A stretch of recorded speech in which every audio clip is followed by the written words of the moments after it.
దుర్మార్గులకు దండన. మాయావసులై పామరులు చేసిన దోషాలను తాను ఎన్నడూ మనసులో పెట్టుకోనని అంటూ బలియురదండించుట దుర్బల జన రక్షణము ధర్మ పద్ధతి ఎగుటం కలుషాత్ములను అపరాధము కొలదిని దండించుచుండు గొనకని ఏనున్. దుర్మార్గాలు చేసే బలవంతులను శిక్షించడం, దుర్బలులను రక్షించడం ధర్మ మార్గం కదా.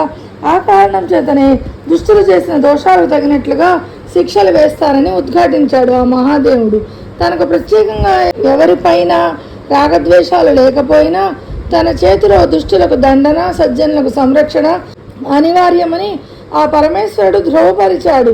ఇలా లయకారకుడైన గరుడకంఠుడే కాదు, స్థితికారకుడైన గరుడ వాహనుడు కూడా ఇదే ధర్మాన్ని నిర్వర్తిస్తాడు. అందుకే కురుక్షేత్ర సంగ్రామ వేళ కిరీటికి భగవద్గీత 4వ అధ్యాయం 8వ శ్లోకం బోధిస్తూ పరిత్రాణాయ సాధూనాం వినాశాయ చ దుష్కృతాం ధర్మ సంస్థాపనార్థాయ సంభవామి యుగే యుగే. సాధుజనులను రక్షించేందుకు, దుర్మార్గులను నిర్మూలించేందుకు, ధర్మాన్ని స్థిరంగా ప్రతిష్ఠించేందుకు ప్రతి యుగంలో అవసరమైనప్పుడల్లా నేను ప్రకటితమవుతానని ప్రస్ఫుటం చేశాడు. భగవంతుడు దుష్ట శిక్షకుడు, శిష్ట రక్షకుడు. దుర్మార్గులను దుర్మానడం, దుర్బలులపై దయ చూపడం ఆయన ధర్మం. అయితే ఎంతటి దుష్టాత్ముడైనా పశ్చాత్తాపంతో తనను ఆశ్రయిస్తే ఘోర అపరాధాలను సైతం మన్నించి వేస్తాడు. దక్షుడు అజముఖుండవు. తాను అభయమిచ్చిన మాట ప్రకారం ఆ అభయంకరుడు తలలేని దక్షుడు అజముఖుండు అవు అని తీర్మానించాడు. ఆ మాట ప్రకారమే ఆ ప్రజాపతికి గొర్రె మొహాన్ని ప్రసాదించాడు. అదేవిధంగా శరీర భాగాలను కోల్పోయిన బాధితులందరికీ వారి వారి పూర్వ శరీర శోభలన్నిటికీ శంకరుడు ప్రదానం చేశాడు. దక్షునికి గొర్రెతల సంప్రాప్తించగా అతడు నిద్ర నుంచి మేల్కొన్నట్టు లేచాడు. ఆ తర్వాత పశ్చాత్తాపంతో పరమేశ్వరుడి పాదాలకు ప్రణామాలు చేసి విను నీకపరాధుడనగు నను దండించుటది దండనము కాదు మదిన్నను రక్షించటనగా మనమున తలతును దేవ అభవ పురహర రుద్ర.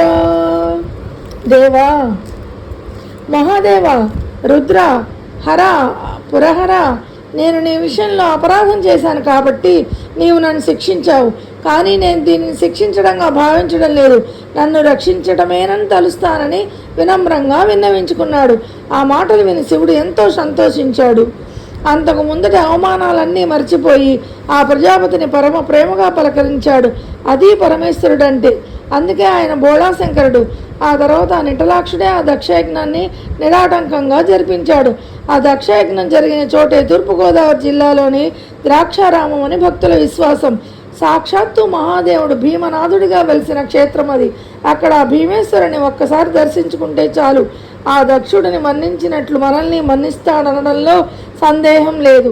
ఆ తీర్థస్థలిని సందర్శించి అదే అనుభూతితో శ్రీనాథ కవి సార్వభౌముడు దక్షుడెచ్చోట పొట్టేరి తలధరించే చిందు వందయ్యే ఎచ్చోట ఇందుడనుచు చెప్పుదురు వీరభద్ర విజృంభణంబు భీమమండలి నుండు ప్రాపెద్ద మునులు అంటాడు.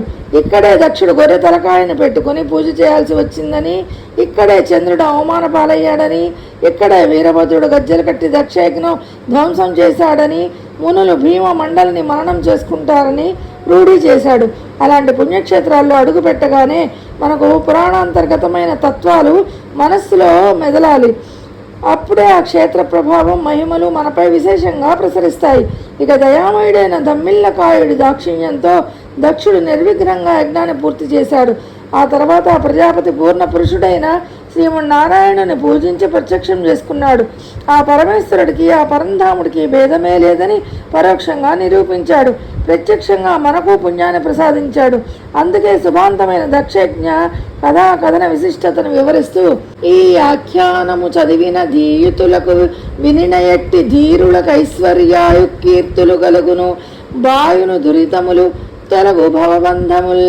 బుద్ధిమంతులై ఈ కథ చదివిన వారికి, విన్నవారికి ఐశ్వర్యం, ఆయుష్, కీర్తి లభించడమే కాక ఆ ధీరుల పాపాలు పటాపంచలవుతాయని, సంసార బంధాలు తొలగిపోతాయని పేర్కొంటోంది భాగవతం.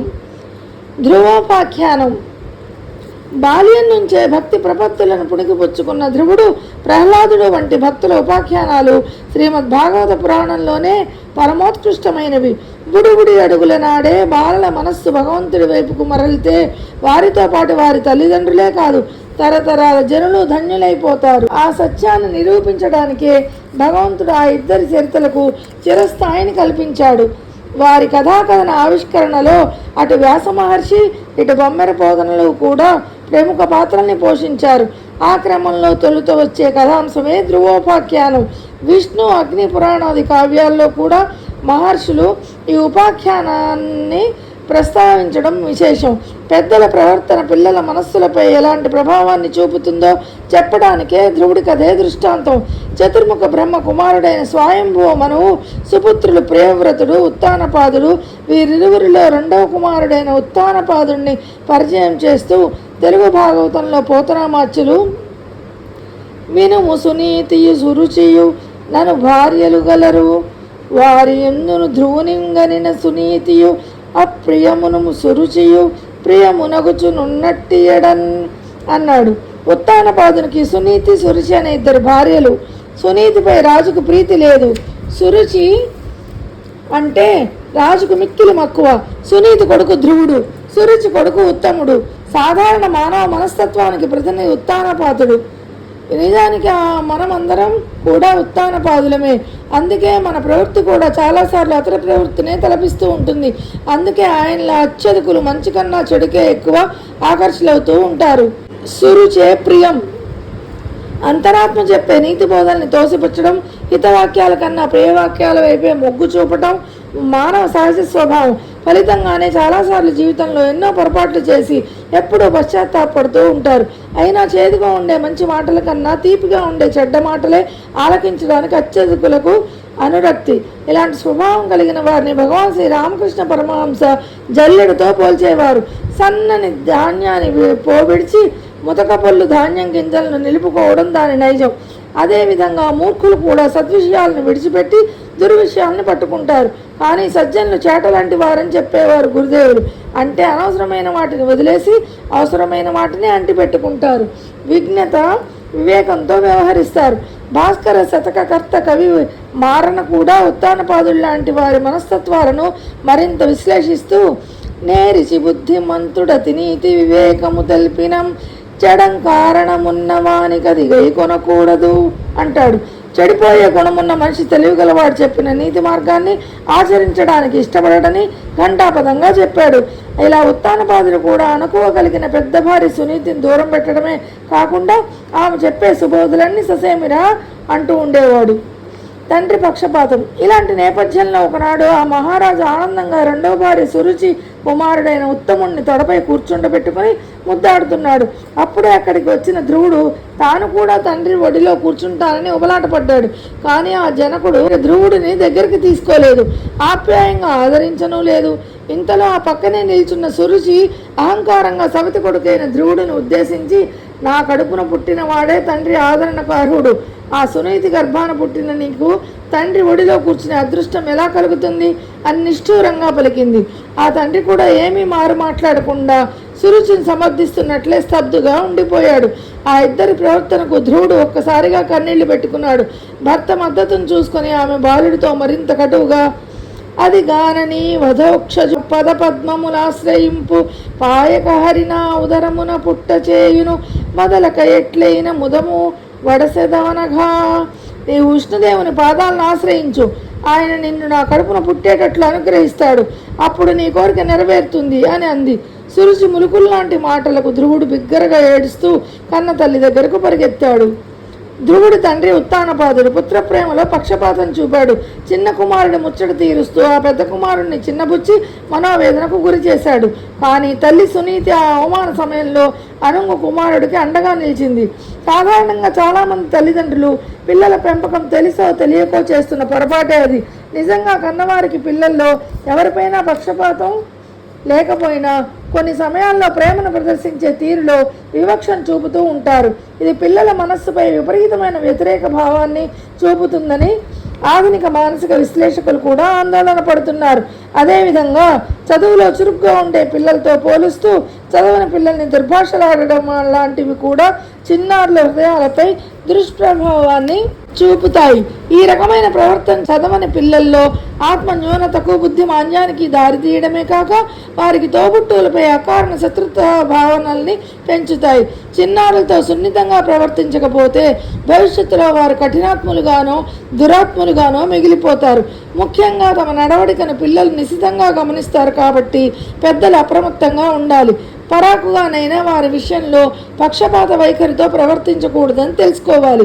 దుఃఖమునకు పని లేదు. ధ్రువుడు సునీతి సుపుత్రుడు కావటం ఆ బాలుడి అదృష్టం. ఆ సాధ్వి కుమారుడికి కలిగిన అవమానానికి తనదైన రీతిలో ప్రతిస్పందించి అనువైన పద్ధతిలో ఓదార్చింది. భర్త సురుచి చేసిన దానికి తన మనసులో కుమిలిపోయిన కొడుకుకు మాత్రం కన్నీళ్లు పెట్టుకోవద్దని ధైర్యాన్ని ఇచ్చింది. ఎవరిని నిందించవద్దని, ప్రతీకారానికి పూనుకోవద్దని హితవు పలుకుతూ అనగా ఈ దుఃఖమునకు పని లేదన్యులకు సలయ బలవంతంబై తన పూర్వజన్మ దుష్కృత ఘనకర్మము వెంటనంటగా నెవ్వలనన్. ఓ పుణ్యాత్మ, దీనికి దుఃఖించవలసిన పని లేదు. గత జన్మలో ఇతరులను బాధించిన దుష్కృతాల కర్మఫలం ఏదో మనల్ని వెంటాడుతోంది. అది చాలా బలీయమైనది అని ఆదర్శవంతమైన తల్లిలా అనుడయించింది. పిల్లల అవమానాలతో ఆత్మ న్యూనతతో కుమిలిపోతున్నప్పుడు అత్యంత ఆత్మీయంగా హక్కున చేర్చుకొని వారి ఉద్రేకాల్ని ఉపశమింపజేయవలసిన బాధ్యత కన్నవారిది. వారి సమస్యను సామరస్యంగా అర్థం చేసుకొని పరిష్కారాన్ని చూపాల్సింది కూడా తల్లిదండ్రులే. స్వామి వివేకానందకు పాఠశాలలో, ఆ తర్వాత యుక్త వయస్సులో ఎదురైన ఎన్నో సంఘర్షణాత్మక సందర్భాలలో మాతృమూర్తి భువనేశ్వరీదేవి ఇదే రీతిలో కుమారుడికి సముచిత రీతిలో సలహాలిస్తూ మార్గదర్శకత్వం చేసేవారు. ఎక్కడ సమర్థించాలో, ఎక్కడ సరిదిద్దాలో కన్నవారికి తెలియాలి. అలాంటి పాత్రను సమర్థంగా పోషిస్తూ పుత్రుడు ధ్రువుడి మనస్సును పరమాత్మ వైపుకు మరలించింది సునీతి. ఏకాగ్రమైన చిత్తంలో శ్రీమన్నారాయణుని నిలిపి ఆరాధించు. నీ దుఃఖాన్ని తొలగింపగలిగిన వాడు అతడొక్కడేనని ఉద్ఘాటిస్తూ కరతల గృహీత లీలాంబురుహయగుచు పద్మగర్భముఖ గీర్వాణుల్ పరికింపంగల లక్ష్మి తరుణీమణి చేత వెదకదగు పరమేశున్. బ్రహ్మదేవుడు తదితర దేవతలు వెతికినా కనిపించని లక్ష్మీదేవి తన కరతలంలో లీలా కమలాన్ని ధరించి ఆ కమలాక్షుని కోసం వెతుకుతూ ఉంటుందని వర్ణించింది. ఆ తల్లి సునీతి మాట తలదాల్చి ధ్రువుడు పట్టణం విడిచి అచ్యుతుని అన్వేషణలో బయటకు నడిచాడు.